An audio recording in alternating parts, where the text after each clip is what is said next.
ओम शांति।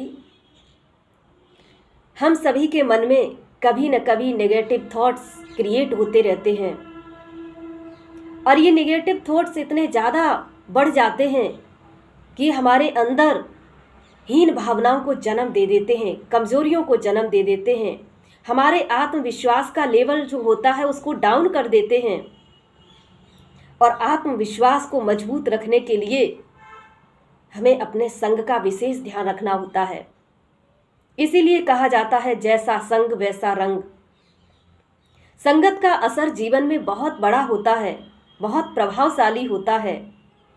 आप एक छोटे बच्चे को चोरों के साथ रख देते हैं तो वो चोरी करना सीख जाएगा। यदि आप उसको संतों के साथ रख देते हैं तो ज्ञान सीख जाता है। अच्छे विद्यार्थियों के साथ रख देते हैं तो विद्या अर्जन अच्छी तरह से करता है। शराबी के साथ रख देते हैं तो वो शराब पीना सीख जाता है।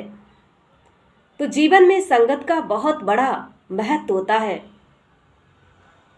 जीवन में यदि आप आगे बढ़ना चाहते हैं, कुछ अपने लिए नया करना चाहते हैं, तो हमें अपनी संगत पर विशेष ध्यान रखना होगा। कहा जाता है कि किसी व्यक्ति की पहचान करनी हो तो उसके संग से जाकर करो। जो व्यक्ति जैसा होता है उसकी संगत भी वैसे ही होती है। संगत से ही व्यक्ति की पहचान की जाती है। इसलिए संग को हमेशा सोच समझकर करना चाहिए।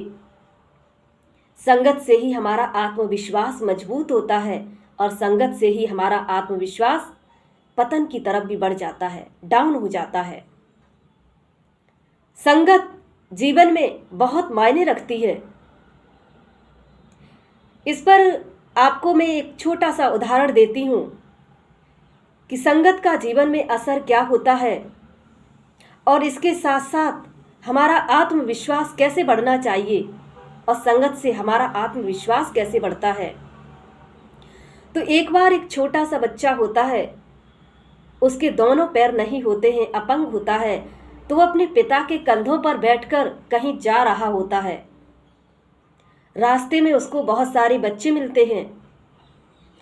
वो जब देखते हैं कि इसके दोनों पैर नहीं हैं तो भगवान से उस बच्चे के लिए उल्टा सीधा बोलने लगते हैं। कहते हैं, भगवान तुमने अच्छा नहीं किया, इसको दोनों पैर नहीं दिए, कम से कम इसके पास एक पैर होता तो मेरे साथ खेलता। आपने तो इसको दोनों ही पैर नहीं दिए, ये आपने इसके साथ न्याय नहीं किया है। इस तरह से वो बच्चे उसके लिए बोलते ही चले जा रहे थे भगवान से। बच्चा उन सब की बातों को बड़े ध्यान से सुन रहा होता है। तो बच्चे ने बहुत ही प्यार से, शांति से उन बच्चों को जवाब दिया और जवाब सुनकर के सारे बच्चे दंग रह गए, क्योंकि वो बच्चा जो था वो भगवान का भक्त था, बहुत ही पूजा पाठ करता था। तो उसने उन बच्चों को सांत्वना देते हुए बहुत ही प्यार से समझाया। कहा, देखो भगवान ने मेरे साथ गलत नहीं किया है, उसने तो मेरे साथ और ही अच्छा किया है। क्योंकि भगवान के पास बहुत सारे काम होते हैं, उसको कई जगह जाना आना पड़ता है।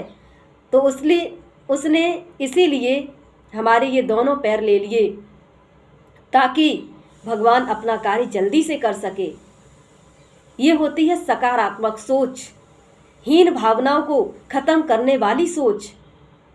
ऊंची सोच इसी को कहा जाता है। जब ऐसी सोच हम सबकी बन जाती है तो हम भविष्य में बहुत आगे बढ़ जाते हैं और बहुत कुछ अच्छा कर लेते हैं।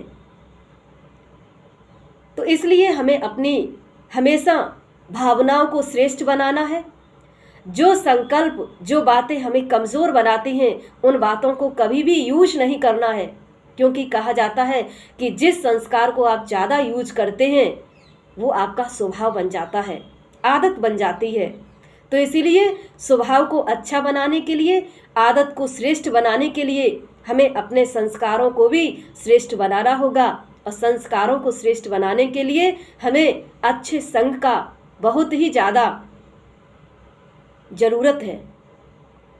तो संग अच्छा रखें, सोच को महान बनाएं और अपने कर्तव्य पर और अपने मार्ग में आने वाली जितने भी परेशानियां हैं उनको सकारात्मक सोच के द्वारा नेगेटिव को पॉजिटिव में परिवर्तन करें।